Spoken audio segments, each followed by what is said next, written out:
نحمده ونصلي ونسلم على رسوله الكريم أما بعد فأعوذ بالله من الشيطان الرجيم بسم الله الرحمن الرحيم قل من كان في الضلالة فليمدد له الرحمن مدا حتى إذا رأوا ما يوعدون إما العذاب وإما الساعة فسيعلمون من هو شر مكانا وأضعف جندا ويزيد الله الذين اهتدوا هدى والباقيات الصالحات خير عند ربك ثوابا وخير مردا صدق الله العظيم وبلغنا رسوله النبي الكريم ونحن على ذلك لمن الشاهدين والشاكرين والحمد لله رب العالمين اللهم صل على سيدنا محمد النبي الأمي وعلى آله وبارك وسلم قل من كان في الضلالة آپ صلی اللہ علیہ وسلم کہہ دیں جو شخص ہے گمراہی میں فَلْيَمْدُدْ لَهُ الرَّحْمَنُ مَدًّا بس مدد دے گا اللہ تعالیٰ ان کو مدد دینا حَتَّى إِذَا رَأَوْا یہاں تک کہ جب دیکھیں گے ما اس چیز کو یوعدون جس کا ان کے ساتھ وعدہ کیا جاتا ہے اما العذاب و اما الساعة یا تو عذاب کا اور یا قیامت کا فسیعلمون پس بالتاکید وہ جان لیں گے من ہوا شر مکانا کون برا ہے جگہ کے لحاظ سے واضعف جندا اور کون زیادہ کمزور ہے لشکر کے لحاظ سے وَيَزِيدُ اللَّهُ الَّذِينَ اهْتَدَوْا هُدًى اور زیادہ دیتا ہے اللہ تعالیٰ ان لوگوں کو جنہوں نے ہدایت قبول کی وَالْبَاقِيَاتُ الصَّالِحَاتُ اور باقی رہنے والی نیکیاں خَيْرٌ عِنْدَ رَبِّكَ بہتر ہیں تیرے رب کے ہاں ثواباً بدلے کے لحاظ سے وَخَيْرٌ مَرَدًّا اور بہتر ہے لوٹنے کی جگہ کے اعتبار سے عزیزان گرامی 16واں سپارہ سورہ مریم آیت نمبر 75 اور 76 دو آیات کا ترجمہ آپ حضرات کے سامنے کیا ہے۔ پہلی آیت مبارکہ میں اللہ جل شانہ نے اس بات کو بیان کیا ہے کہ اللہ تعالیٰ دنیا میں کافروں کو اور مسلمانوں کو دونوں کو نعمتیں عطا فرماتا ہے، لیکن آخرت میں جو نعمتیں ہیں یہ صرف اور صرف ایمان والوں کو ملیں گی، بغیر ایمان والوں کے لیے آتش جہنم کے علاوہ اور کچھ نہیں ہوگا۔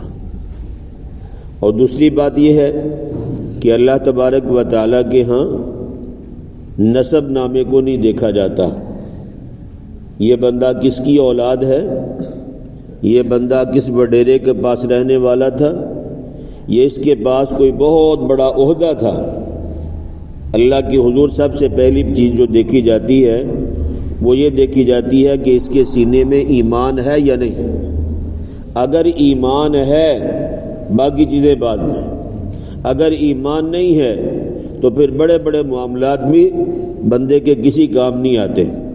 آپ نے مشہور قصہ سنا ہے، قرآن کریم میں اللہ تبارک و تعالیٰ نے اس کا ذکر فرمایا ہے کہ حضرت موسیٰ علیہ السلام اللہ تعالیٰ کے نبی ہیں، ٹھیک ہے بھائی، اور ان کے آگے چچا زاد بھائی قارون ہے جس کے پاس اللہ تعالیٰ نے خزانہ بھی بہت دیا تھا اور اس کے ساتھ یہ کہ نوکر چاکر بھی بہت تھے۔ اب چچا زاد بھائی ہے لیکن اللہ تبارک و تعالیٰ پر ایمان لانے والا نہیں ہے، تو یہ کیا ہوا بھائی فَخَسَفْنَا بِهِ وَبِدَارِهِ الْأَرْضِ اللہ کہتا ہے ہم نے اس کو اور اس کے گھر کو زمین کے اندر دنسا دیا۔ ایک طرف اللہ کے نبی ہیں موسیٰ علیہ السلام اور دوسری طرف ان کا کزن ہے، چچا زاد بھائی ہے موسیٰ علیہ السلام کا، چچا کا بیٹا ہے، لیکن یہ کہ ایمان نہیں لایا، دنیا کے لیے اللہ تعالیٰ نے اسے عبرت کا نشان بنا کے رکھ دیا۔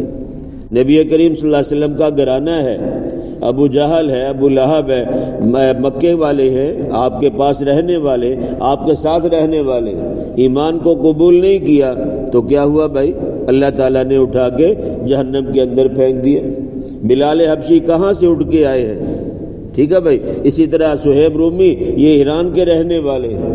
جب ایمان کو قبول کر لیا تو اللہ تبارک و تعالیٰ نے ان کو صحابی رسول بنا دیا. قیامت تک کے لیے رضی اللہ تعالی عنہ کا تمغہ اور اعزاز اللہ تبارک و تعالیٰ نے ان کو عطا فرمایا. حدیث مبارکہ میں آتا ہے، یہ کئی دفعہ پہلے بھی حدیث مبارکہ آپ کے سامنے پیش کی ہے کہ نبی کریم صلی اللہ علیہ وسلم نے فرمایا ان اللہ یعطی الدنیا لمن یحب ومن لا یحب، بے شک اللہ تعالیٰ دنیا دیتا ہے اس کو بھی جس کے ساتھ اللہ محبت کرتا ہے، اور اللہ اس کو بھی دنیا دیتا ہے ومن لا یحب، اور جس کے ساتھ اللہ تعالیٰ محبت نہیں کرتا. مال کا مل جانا یہ اللہ کی رضا کی نشانی نہیں ہے. بات سمجھ میں نہیں بھائی؟ کوئی دنیا کا بڑا عہدہ مل گیا یہ اللہ کی رضامندی کی نشانی نہیں ہے. ٹھیک ہے بھائی. اور نبی کریم صلی اللہ علیہ وسلم نے فرمایا وَلَا يُعْطِ الْإِيمَانَ إِلَّا مَن يُحِبُّ، اور اللہ تعالیٰ ایمان نہیں دیتا مگر اس کو جس کے ساتھ اللہ محبت کرتے ہیں. فرمایا مال جس کے ساتھ محبت کرتے ہیں جس کے ساتھ نہیں کرتے اللہ دونوں کو دیتا ہے، لیکن ایمان اللہ صرف اس کو دیتا ہے جس کے ساتھ اللہ کی ذات محبت کرتی ہے. اس زاویے سے اگر دیکھیں تو اللہ نے مجھے اور آپ کو ایمان ماں کی گود میں عطا فرمایا. اس کا مطلب یہ ہے کہ اللہ ہم سے محبت کرتے ہیں. اللہ ہم سے کیا کرتے ہیں بھائی؟ محبت کرتے. لیکن ہمیں اس محبت کا احساس نہیں ہے، ہم اس کی پاسداری نہیں کرتے. ہم یہ سوچتے نہیں ہیں کہ ہمارا اللہ ہم سے محبت کرتا ہے. یہ محبت کی نشانی اور دلیل ہے کہ اللہ اپنے سامنے سجدہ ریز ہونے کی توفیق عطا فرما دیتا ہے. بات میں ایک نہیں بھائی. تو اس لیے اس بات کو ذہن میں رکھیں. قل من کان فی الضلالۃ، آپ صلی اللہ علیہ وسلم کہہ دیں جو شخص ہے گمراہی میں، فلیمدد لہ الرحمن مدا، پس اللہ تعالی رحمان ان کو مدد دے گا. مدد دینا یعنی اللہ تعالیٰ ان کو بھی مال دیتا ہے جو اللہ تعالیٰ کے دشمن ہیں، جو اللہ کے باغی ہیں. اللہ تبارک و تعالیٰ دنیا ان کو بھی دیتا ہے. اور آگے اس بات کو بیان فرمایا کہ حتی اذا رأوا ما یوعدون، یہاں تک کہ جب وہ دیکھیں گے اس چیز کو جس کا ان کے ساتھ وعدہ کیا جاتا ہے، اما العذاب و اما الساعہ، یا تو فرمایا کہ دنیا میں ان پر عذاب آئے گا، یا قیامت تو ہے ہی کہ قیامت کے دن عذاب سے چھٹکارا نہیں ہے. جو گمراہ لوگ ہیں ان کے ساتھ اللہ کا وعدہ ہے کہ ان کے اوپر عذاب کا کوڑا برسے گا، یا دنیا میں اگر دنیا میں اللہ نے ان کو چھوڑ دیا تو آخرت کا دائمی عذاب ان کا مقدر بنے گا.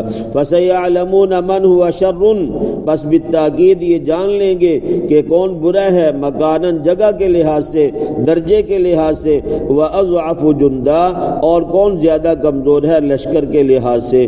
جب اللہ کے عذاب کا کوڑا برستا ہے نا بھائی تو پھر تعداد لشکر کوئی چیز بھی بندے کے کام نہیں آتی.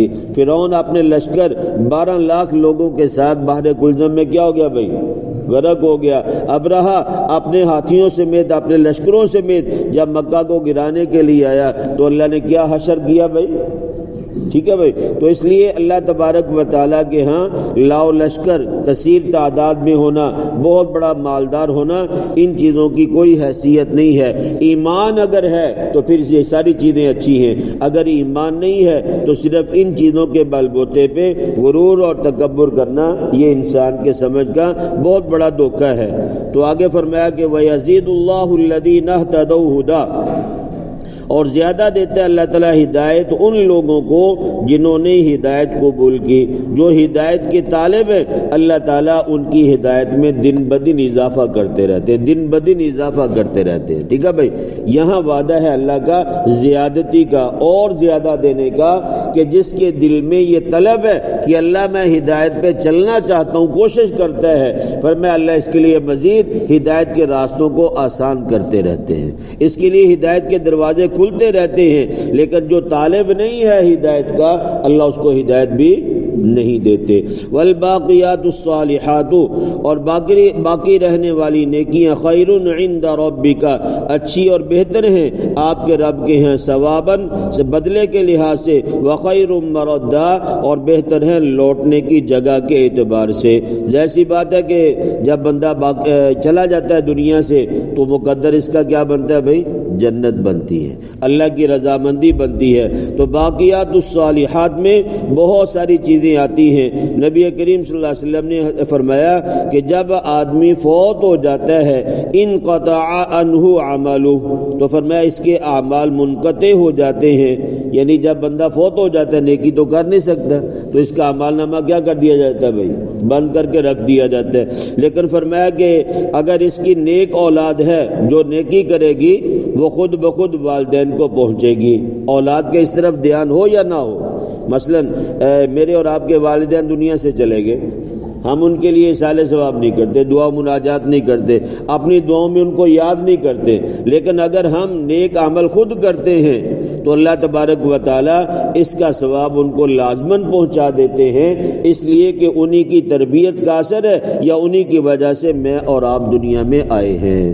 ٹھیک ہے بھائی، یعنی ہم ان کے لیے دعا کریں یا نہ کریں، لیکن ہمارے سارے نیک اعمال کا ثواب اللہ تبارک و تعالیٰ اس میں اپنے والدین کا حصہ بھی عطا فرما دیتے ہیں، اس لیے کہ ان کی تربیت کا اثر ہے۔ اور یہ بات ذہن نشین فرما لیں کہ جب بندہ نماز نہیں پڑھتا، روزہ نہیں رکھتا، یا اسی طرح حج فرض ہے حج نہیں کرتا، تو یہ نہ سمجھے کہ میں اپنا نقصان کرتا ہوں۔ ہماری سوچ کیا ہے؟ نماز نہیں پڑھتا میرا نقصان ہے، تو انہوں کی ٹینشن ہے، نماز پڑھنی اپنے واسطے، کسی واسطے نہیں پڑھنی۔ کیوں بھائی؟ یہی سوچ ہے نا ہماری کہ نماز ہم نے اپنے لیے پڑھنی ہے، روزہ ہم نے اپنے لیے رکھنا ہے، کسی کا اس میں کیا فائدہ ہے، کسی کا نقصان کیا ہے؟ بھائی دوسروں کا بہت بڑا نقصان ہے، یہ بات اگرچہ ہماری سمجھ میں آئے یا نہ آئے۔ ٹھیک ہے بھائی، والدین جو دنیا سے جا چکے ہیں، ہمارے اساتذہ جنہوں نے ہمیں پڑھا لکھا کے یہاں تک پہنچایا ہے، جو دنیا سے چلے گئے، وہ اسی طرح یہ سلسلہ پیچھے تک جب جاتا ہے تو میرے اور آپ کے آخری استاد جناب نبی کریم صلی اللہ علیہ وسلم ہیں۔ ٹھیک ہے بھائی، امت کو نیک اعمال کی ترغیب کس نے دی ہے؟ طریقہ کس نے بتلایا ہے؟ احکامات، مسائل، فضائل، احکامات یہ سارے نبی کریم صلی اللہ علیہ وسلم نے بیان فرمائے ہیں۔ تو جب ایک بندہ نماز نہیں پڑھتا، رمضان کا روزہ فرض ہے، رمضان کا روزہ نہیں رکھتا، تو یہ صرف خود بخود اپنے آپ کو نیکیوں سے محروم نہیں کرتا، بلکہ ایک پیچھے لمبی جو لڑی تھی اس کے نیک عمل کی وجہ سے جتنے لوگوں کو ثواب ملنا تھا وہ سارے کے سارے اس کے نیک اعمال نہ کرنے کی وجہ سے وہ بھی ثواب سے محروم ہو جاتے ہیں۔ بات سمجھ میں ایک نہیں آئی بھائی؟ میرے اور آپ کے نیک عمل کی وجہ سے نبی کریم صلی اللہ علیہ وسلم کو بھی اس کا ثواب پہنچنا تھا، اس لیے کہ احکامات، فضائل انہوں نے امت کو بتلائے ہیں۔ جب میں اور آپ نماز نہیں پڑھتے، میں اور آپ روزہ نہیں رکھتے، تو جتنے ہمارے والدین، اساتذہ، شیوخ اور آگے پھر نبی کریم صلی اللہ علیہ وسلم تک یہ سلسلہ ہے، وہ سارے کے سارے نیکیوں سے محروم رہتے ہیں۔ اس لیے نماز کا نہ پڑھنا یا نیک اعمال کا نہ کرنا، یہ صرف یہ نہیں کہ میں اپنا نقصان کر رہا ہوں، بلکہ یہ بات ہمارے ذہن میں ہونی چاہیے کہ میری وجہ سے کتنے نیک لوگ تھے جن کو اس کا ثواب پہنچ رہا تھا، اور آج سارے کے سارے میرے اس نیک عمل نہ کرنے کی وجہ سے وہ بھی محروم ہو گئے۔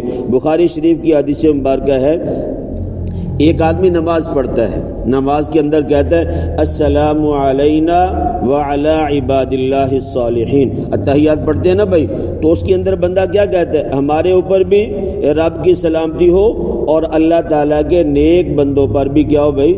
سلامتی ہو۔ ٹھیک ہے بھائی، جس نے نماز پڑھی اس نے یہ دعا مانگی، جس نے نماز نہیں پڑھی اس نے یہ دعا بھی نہیں مانگی۔